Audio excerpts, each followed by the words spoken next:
Attack చేస్తుంటే correct 11:15కి నాకు set. అప్పుడు ఫోన్ లేవమ్మా, అదేండి. 1991 అమ్మ.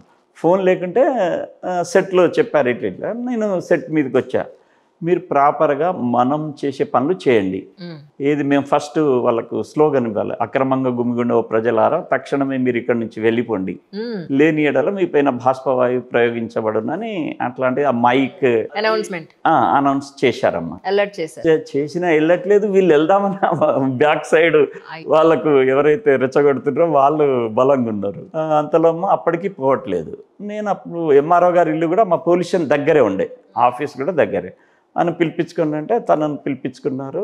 తను రిటర్న్గా ఫైరింగ్కి పర్మిషన్ తీసుకున్నారు. మళ్ళీ వార్నింగ్ ఫైర్ చేశామ్మా గాలిలో, అయినా పోవట్లేదమ్మా. అప్పుడు నా మిస్సెస్ కూడా అక్కడే ఉండే. పాపం తను కూడా రాళ్ళు పడుతున్నాయి. స్టేషన్ పక్కనే ఇల్లమ్మా, గవర్నమెంట్ క్వార్టర్ అది పడుతుంది. వీళ్ళు కొంతమంది స్పెషల్ పార్టీ వాళ్ళు వెళ్ళి ఆల్ లేడీస్ అందరినీ పోగు చేసి ఒక చోట పెట్టడం జరిగింది. ఈ రాళ్ళు అట్లా వస్తూనే ఉన్నాయి. మళ్ళీ నేను చెప్పాను సెట్లో, ఓకే వార్నింగ్ ఫైర్ చేయండి అంటే ఫైర్ చేయాలి గాలిలో, అయినా పోవట్లేదు.